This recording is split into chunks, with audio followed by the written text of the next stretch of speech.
मैया बोलने के पहले क्या करेंगे?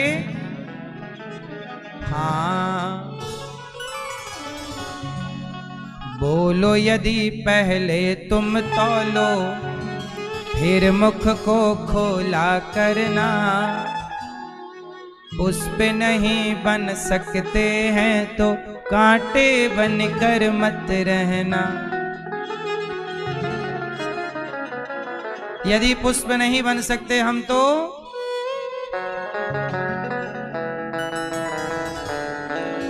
अच्छी वाणी बोला करो। तो आज से आप लोग कैसा बोलेंगे?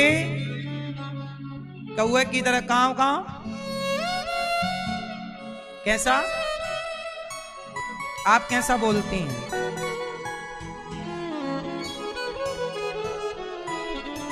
आप कैसा बोलती हैं? अच्छा, शादी हो गई आपकी? पति से अच्छा बोलती हो?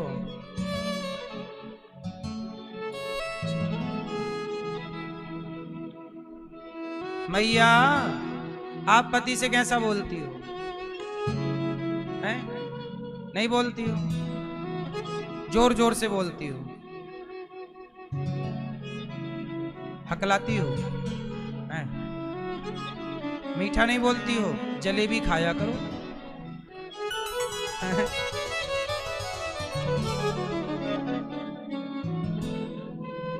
आप कैसा बोलती हो अपने पति से? पति आपकी पत्नी कहाँ है? आपकी पत्नी कहाँ है? लाए हो? आप पत्नी लाए हो अपनी? आपसे पूछ रहे हैं, लाए हो? आप अपनी पत्नी से कैसा बोलते हो? कड़वा? मीठा?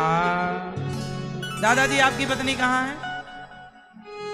कैसा बोलते हैं आप? हैं? कैसा? सही मीठा बोलते हैं? मीठा बोला करो रोज, रोज आई लव यू बोला करो।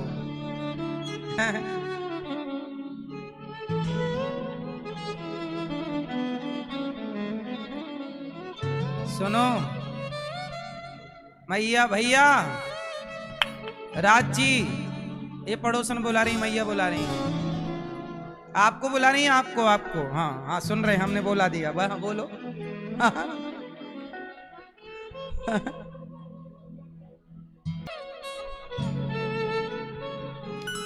एक आई लव यू रोज बोलना चाहिए, पति को भी और पत्नी को भी।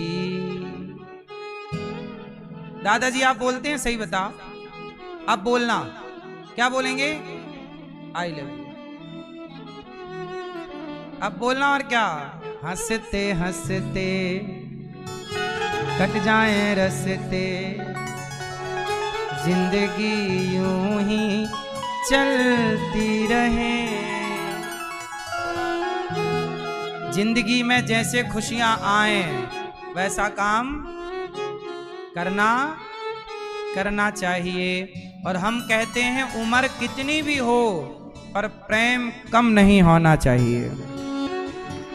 ना पुत्र का प्रेम कम हो अपनी माता से, ना पुत्र का प्रेम कम हो अपने पिता से, ना पति का प्रेम कम हो अपनी पत्नी से, ना पत्नी का प्रेम कम हो अपने पति से। उम्र बढ़ती जाए तो परिवार का प्रेम भी बढ़ना चाहिए। लेकिन उल्टा होता है, जैसे जैसे उम्र बढ़ती है वैसे वैसे बच्चों का प्रेम, माँ बाप का तो बच्चों के प्रति बढ़ता जाता है पर बच्चों का माँ बाप से घटता जाता है। पति का पत्नी से प्रेम कम होता जाता है, पत्नियों का भी पति से प्रेम कम होके बेटी से और बेटी के बेटे से प्रेम होता जाता है। एक तो आप लोग ना ट्रांसफर कर लेती हो, बंटवारा। प्रेम 1 किलो ही था, पति से कर रही हैं 100 ग्राम और बेटी से कर रही हैं आधा किलो, और बेटी के बेटे से और 400 ग्राम, है ना? और पति बेचारा 100 ग्राम में निपट रहा है। और पुरुष भी अपना 1 किलो प्रेम, है ना, पुरुष का प्रेम बेटे से ज्यादा होता है और स्त्री का प्रेम बेटी से ज्यादा होता है। ये बात सही है कि गलत है?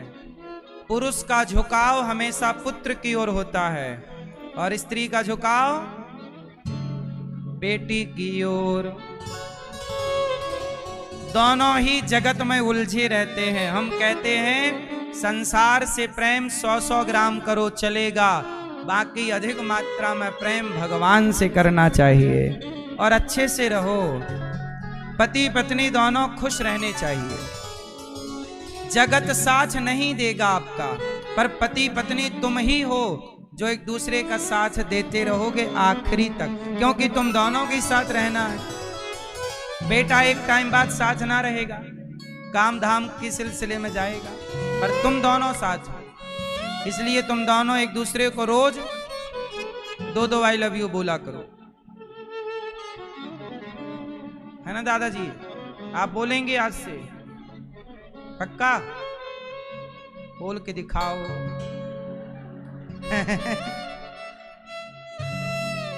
एक तो दांत गिर गया है तो आई लव यू का हवा ही निकल रही है। आई लव आलू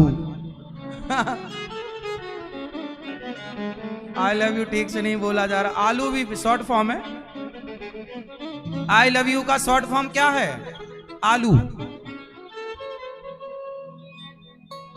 आई लव यू का शॉर्ट फॉर्म आलू। तो आलू बोल दिया करो, आलू।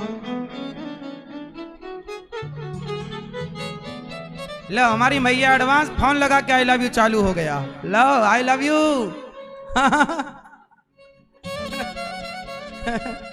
बोल दो बोल दो, कोई नहीं सुन रहा, अब सुनना मत। आप अपना आई लव यू चालू रखो। भगवान ने गोपियों को बुलाया और क्या किया? स्वागतम वो महाभागा प्रियम किम करवाणि वह ब्रजस्या नामयम कच्चिद ब्रूतागमन कारणम। भगवान ने गोपियों से कहा यहाँ आई हो, क्यों आई हो? आने का हेतु उद्देश्य क्या है? जाओ अपने अपने घर, पति कैसा भी हो ना छोड़ो, जाओ पति के पास। भगवान ने कहा एक ही धर्म एक व्रत नैमा काय बचन मम पति पद प्रेमा।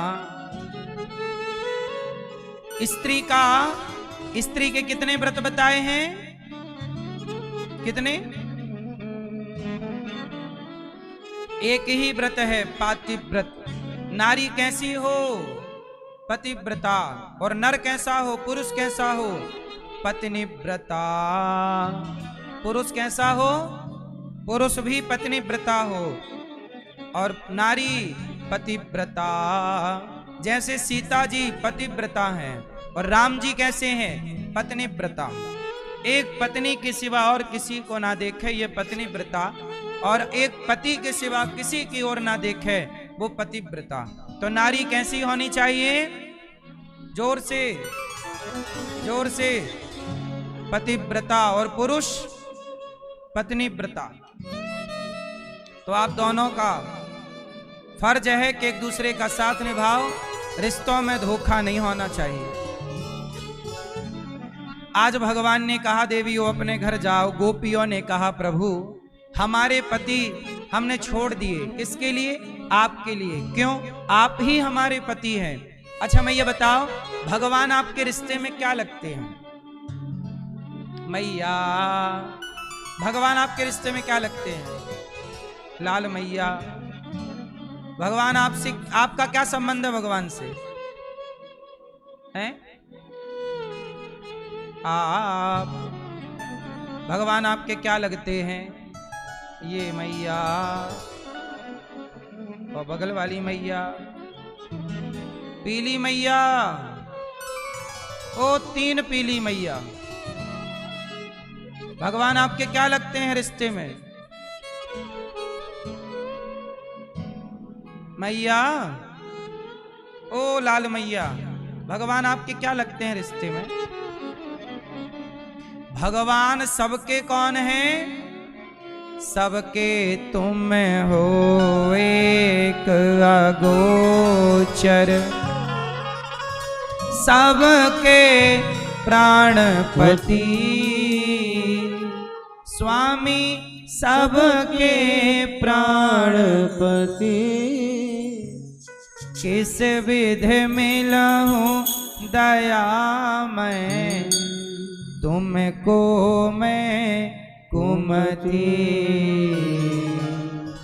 ओम जय जगदीश हरे। भगवान कौन है आपके? हम सबके प्राणों के तुम हो एक अगोचर, सबके प्राणों के, सबके पति हैं भगवान। पुरुष के भी पति और स्त्री के भी पति। किसे कहते हैं? आप लोग पति किसे कहती हो? आप लोग कहती हो जो हमारे बच्चे का पिता है वही हमारा पति है। बच्चे के पिता से संबंध पति का तो है, पर पति किसे कहते हैं? पारक्षणे धातु से पति बनता है। जो रक्षा करे उसे पति कहते हैं। जैसे राष्ट्र की रक्षा करे तो राष्ट्रपति, सेना की रक्षा करे तो सेनापति, ऐसे ही हमारे प्राणों की रक्षा करने वाले को परमेश्वर प्राणपति कहते हैं। हम सबके पति रक्षा के अर्थ में। हम सबके रक्षक कौन? तो हमारे पति भगवान है। अब ये तो एक संबंध है ही प्राणपति, इसके बाद भी संबंध रख सकते हैं। मात पिता तुम मेरे। अब आप लोग पति का मतलब केवल आप जो पति का अर्थ समझते हो वो नहीं, यहां रक्षा के अर्थ में पति है। जो हमारे रक्षक हैं वो हमारे, जैसे राष्ट्रपति सेना की रक्षा करे तो सेनापति, राष्ट्र की रक्षा करे तो, ऐसे भगवान हम सबके पति हैं। ये तो एक अर्थ हो गया, सबका संबंध है। एक और संबंध, मात पिता तुम मेरे, शरण गहूं मैं किसकी, स्वामी शरण पढ़ूं मैं किसकी। तुम बिन और ना दूजा, प्रभु बिन और ना दूजा। आस करूं मैं किसकी। ओम जय जगदीश हरे। मैया भगवान हमारे त्वमेव माता च पिता त्वमेव बन्धुश्च सखा त्वमेव विद्या द्रविडं त्वमेव सर्वं मम देव देव। क्या है भगवान हमारे? सब कुछ भगवान। भगवान ही हमारे सर्वम, सब कुछ आप हैं। सर्वम त्वमेव सर्वम मम देव। गोपियों ने कहा प्रभु हमारे पति तो जो हैं वो तस्वीर है, फोटो। अच्छा एक बात बताओ, एक पत्नी थी और एक पति था, दोनों में बड़ा प्रेम था। एक दिन क्या हुआ, पति को परदेश जाना पड़ा तो पत्नी बोली प्राणनाथ आप जा रहे हैं, हम आपके बिना कैसे रहेंगे। पति अपने एक फोटो देता है, पति अपना क्या देता है? एक फोटो, एक चित्र देता है। कहता है जब तक मैं नहीं आता तब तक तुम मेरे चित्र के साथ रहना, मैं जल्दी आ जाऊंगा। अब पत्नी ने तसल्ली की चलो फोटो ही सही, देखती रहूंगी, सहारा है। तो पति का फोटो पत्नी रखती, माला पहनाती, भोग लगाती और देखती रहती, पूजा करती पति की। एक दिन क्या हुआ, वो पति की फोटो की पूजा कर रही थी कि तब तक उसका कुछ महीनों के बाद सही वाला ओरिजिनल पति आ गया। और जब पति आया, दरवाजे पे खड़ा आवाज लगा रहा है, भाग्यवान खोलो दरवाजा। अब पत्नी उस समय तस्वीर की पूजा कर रही थी। अब आप लोग बताओ कि वो क्या करे, वो फोटो की पूजा पूरी करे कि दरवाजा खोल के अपने असली पति से मिले? क्या करना चाहिए उसे? हैं? फोटो की पूजा करना चाहिए? हाँ, हैं? क्या करना चाहिए? हैं? मैया क्या मैया बोल रही है फोटो की पूजा करनी चाहिए? नहीं,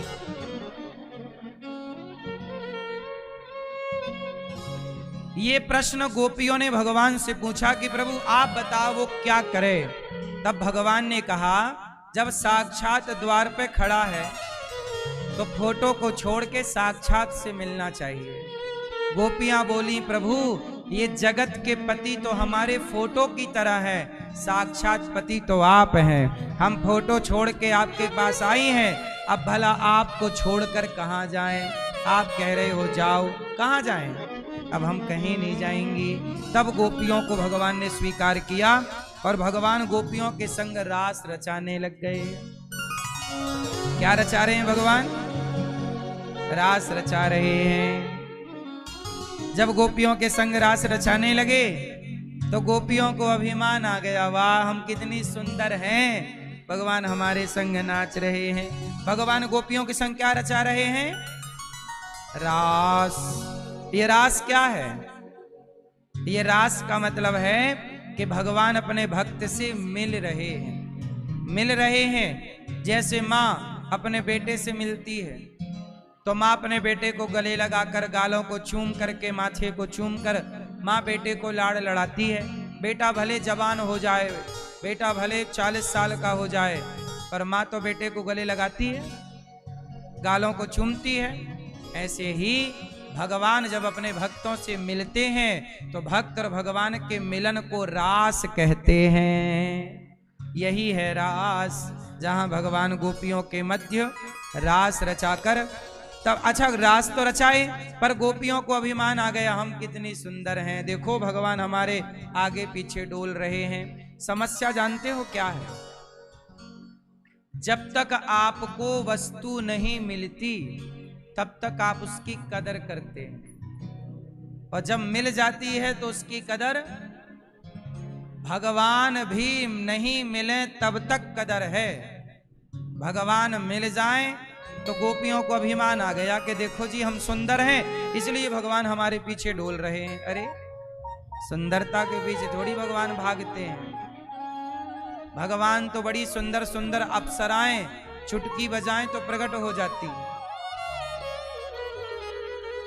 फिर पर सांसारिक जीव है, अभिमान तो आ ही जाता है। सोचिए अभिमान से गोपियां नहीं बच पाई तो हमारा और आपका बचना कितना कठिन है। किससे बचना कठिन है? मैया किससे बचना कठिन है? किससे? भगवान से नहीं, अभिमान से। आपने तो परिभाषा ही बदल दी, बोले भगवान से बचो।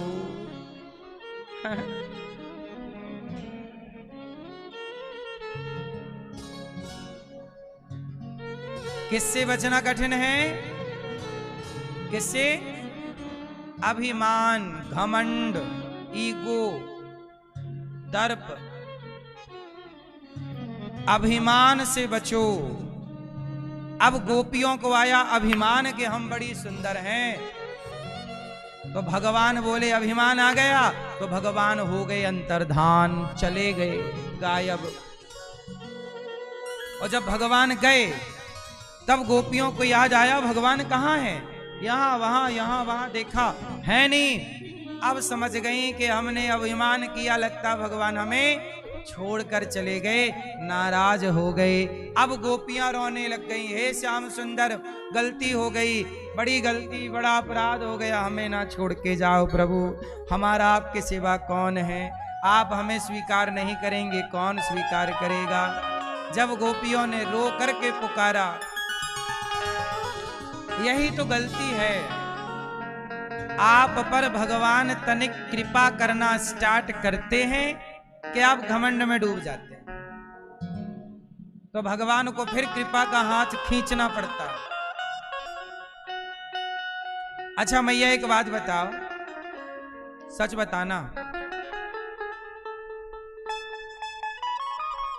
भगवान आपको धनवान बनाना तो चाहते हैं, सच बताओ आप धनवान बनने के योग्य हैं? बताओ, सब लोग बताइए, क्या हम लोग धनवान बनने के योग्य हैं?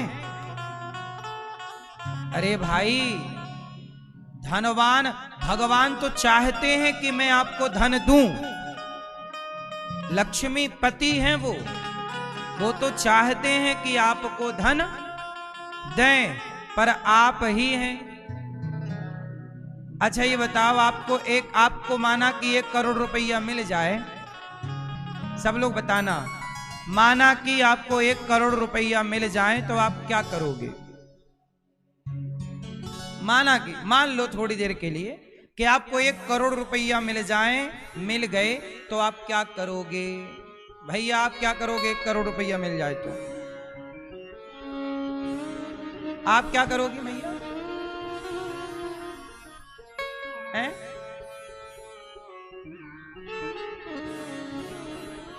क्या करेंगे आप सब लोग बताओ? हैं?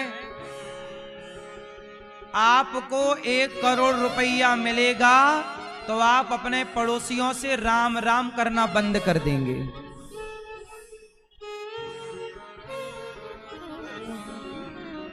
सही है कि गलत है? आप लोग धन पाकर के यदि गंभीर बने, जैसे आम का पेड़ जब फलों से भरता है तो वो झुक जाता है। अच्छा ये बताओ, पानी जब बरसता है तो सब जगह बरसता है, पर बताओ रुकता कहां है पानी? कहां रुकता है? जहां गहराई होती है। पानी कहां रुकता है? जहां गहराई होगी, जहां नम्रता होगी, सहजता सरलता की गहराई होगी, वहीं धन जाकर के रुकता है। धनवान व्यक्ति कौन? जिसके अंदर नम्रता है, गंभीरता है, सरलता है, सहजता है। आपको भगवान पैसा देने को तैयार हैं, लेकिन आप पहले सरल तो बनो। पैसे पाकर के आप पैसे पाके इठलाने लग जाते हैं, बौरा जाते हैं, घमंड में डूब जाते हैं। अरे पैसा आया है तो सरल बनो, सहज बनो, और आएगा। ईश्वर और देना चाहते हैं, लेकिन आप हैं कि बस संभाल नहीं पाते। वो एक पिक्चर में नहीं, माला माल वीकली में, उसकी 1 करोड़ की लॉटरी लग जाती है। 1 करोड़ रुपया आया तो वो मर गया। बोले पैसे की खुशी में क्या हुआ? मर गया। भगवान भी डरन के मारे आपको नहीं देते, कहीं मरू ना जाओ। ज्यादा देंगे कहीं आओ हार्ट अटैक ना आ जाएगा भाई। इतना पहले अब भगवान तैयार हैं आपको कई करोड़ देने के लिए, लेकिन आपके अंदर सरलता हो, बचाने की क्षमता हो। एक भाई साहब को पैसे मिले और पैसे मिले तो उन्होंने महंगी महंगी दारू पीनी शुरू कर दी। पहले पीते थे पौआ, अब पीने लगे 500 की बोतल। पैसा नहीं था तो नमक रोटी खा रहे थे, अब पैसा आ गया तो बकरा कटवा रहे हैं। पैसा नहीं था तो नमक रोटी चटनी रोटी खा रहे थे, पैसा आ गया तो बकरे कटवा रहे हैं। अब बताओ, इन्हें पैसा मिला तो पर ये अपने पैसे से हत्या करा रहे हैं, बकरे की, मुर्गी की, मछली की, दारू पी रहे हैं, पराई औरत के संग घूमने लग गए। ये पैसे का यूज नहीं है। ऐसे में पैसा आ भी जाए, यदि आपको रातों रात खजाना मिल जाए, माना कि कोई लॉटरी इत्यादि लग भी जाए और आप पैसे वाले हो भी जाएं, तो वो पैसा 2-5 साल में ही खत्म हो जाएगा आपका। बोलो हाँ। इसलिए कहता हूं, पैसा पीढ़ी दर पीढ़ी किनका चलता है? बोलो। कुआं गहरा है, इसलिए भरा है। जिसके अंदर गहराई होगी, नदियां उछली होती हैं, सो बह जाता है। नदियों का पानी बह जाता है, कुएं का पानी भरा रहता है। क्यों? कुआं गहरा है। इसलिए थोड़ा आप गहरे बनो, बातों को, धन को पचाना सीखो। पैसा आए तो सरल रहो,